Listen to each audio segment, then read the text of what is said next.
Hello mga ka-F2P. Currently, ang ating accuracy is 170 yung base.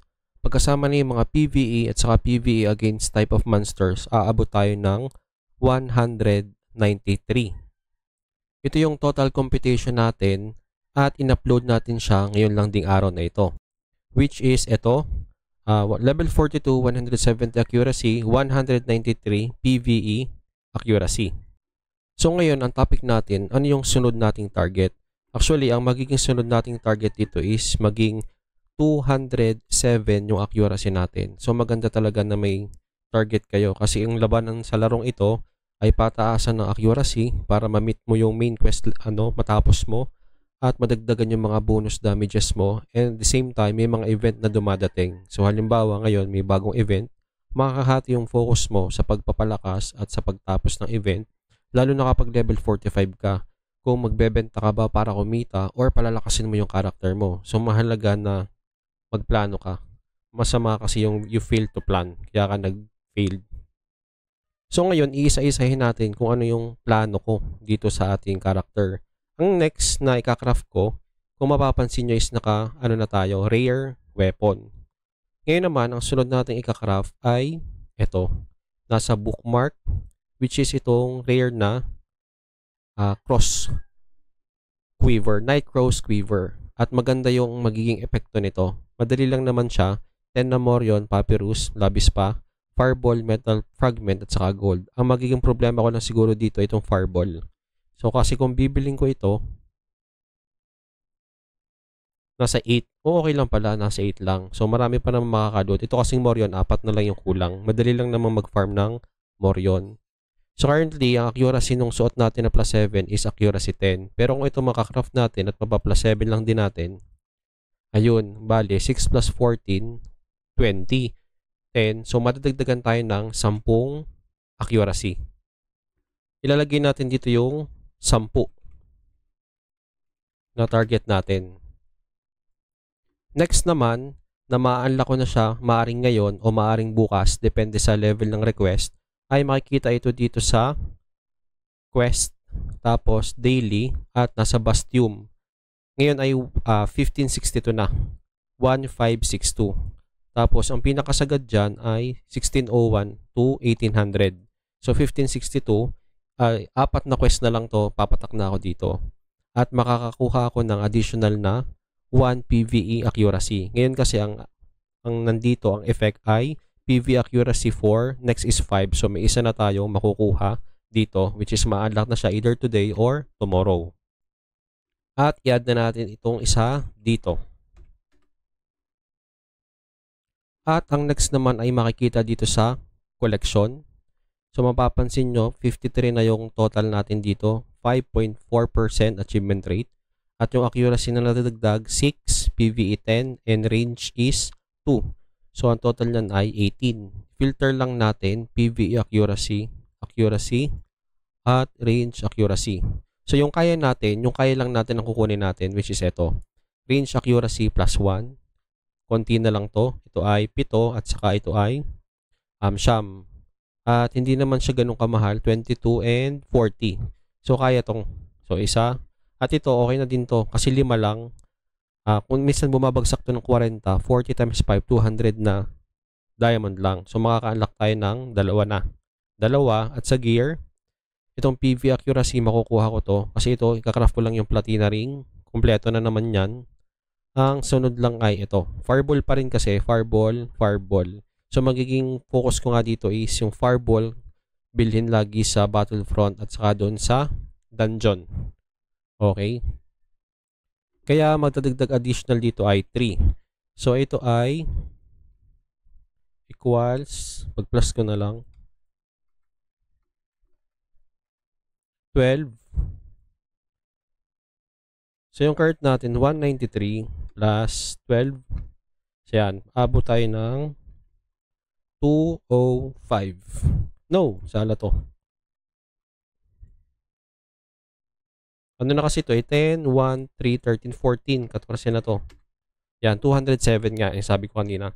So, ang focus natin, 3 to 4 days, makuha yung 207 na accuracy. Total yan. total accuracy. May kinalaman kasi yung pagpo-focus natin sa accuracy para mabilis nating matapos yung 26-4 na main quest as free to play. Kasi may kasunod na agad yan. Pansin nyo may event. Ito ay matagal pa. 12 days pa to. Kaya lang syempre, kailangan itong makuha kasi minsan lang to, baka hindi na siya maulit. Ang sunod kong gagawin dyan ay ito. Makakuha uli ng Morion, itong sa crafting pass kasi may bigay dyan na papyrus at iba pang mga materials. Kasi kapag na-unlock ko yan, ang next step kong gagawin ay magkakaraft pa naman ng isang player uli. Binookmark ko to. So tapos na to kung tutuusin. Pipili na lang ako dito ng either ito plus 2. Hindi, ito na lang sa necklace. Mas malaki kasi yung bigay nito. So kung plus 3 to, ayun, 11, ito 5. So yan. Necklace, yun yung next na target. So after nung necklace, para sure ball, kasi itong summon pass, swertihan lang talaga yan. Maaring ipanghuli na yan. Ang sunod ko na lang gagawin talaga is itong gold. Kasi sa taas ng progress mo, sa pahirap na yung gold. Maraming makukuha dito eh. Kung titingnan mo sa component details, may tigwa 1M. So pinakamababa ay 30k. So ilan naman yan?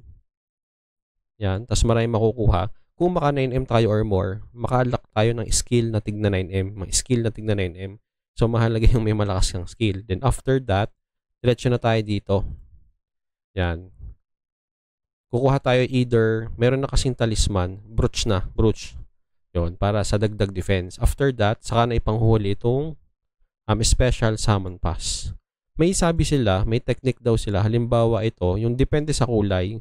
Di ba napapansin nyo kapag naglalakad ka o nagpapalevel ka, nagbabago yung panahon. O I mean yung araw. Umaga, tanghali, hapon, paglubog. Kasi may nakasulat dito na iba't ibang, halimbawa nito ay may dawn. Ano ba to? Yan o. So, ibabagay mo yan sa paglubog ng araw, dyan, sa pagsikat ng araw, o kung ano man. Ibabagay mo siguro daw yung pagbubukas mo dyan ng mga summon pass. Like mount at saka itong sa weapon style. Ngayon, ito kasing sa mga guild na additional ay hindi na naman natin control yan kasi ito ay trabaho to ng buong team. Kagaya niyan, sa level 2, accuracy, o sa level 5, aabot ka ng hanggang 5. So, yan ay huwag mo nang asahan. So, yun ay pagdaan ng panahon, ma-unlock mo yun unti-unti. At ito pa, isa pa dito sa mount. Maganda din kasi na to sa in-slot effect. Halimbawa ay uncommon 2020. Sa pinakadulo, meron pa to na PvE accuracy 1. So, sa rare, so wag mo na nga natin asahan to bago pa makaabot dito ng 10 is accuracy 1. So, long shot yan. So, sa pagdaan nga ng araw, ma-unlock mo siya as well as dito sa weapon style, in-slot effect. So, uncommon ko 36. Sa pag 40, may accuracy 1. Pero syempre, ang magandang i-craft talaga natin, yung kaya lang natin, yung by means, hindi by chance. By means, by effort, at saka hindi by chance. At kapag naging okay na yon, so syempre, mataas-taas na din yung accuracy, magpapalakas ka na. Basic damage, weapon damage, lahat na may damage, PvE bonus damage. Next is, pwede din crit. Maganda kasi kapag nag-crit, PvE crit, dual damage, PvE dual damage. Range damage, range dual damage, range crit damage, skill damage, crit damage, saka max rate, maganda yung max rate. Yan. So, ito na yung mga, makakalak na pala ako ng PvE nito. So, 10 na to. Ilan na lang to? Broken Snail, 7 na lang. 70 lang. So, pwede na akong mag-unlock ng PvE. Yang as time goes by, yung mga nandito, nadadagdagan to. So, pagkita ko na kaya naman, so, pag binili ko pala to, sa halagang 70, ayun, magiging na siyang 54. So, ngayon is nandito tayo sa, ano to? Yan, token of, pwede na natin itong ibenta.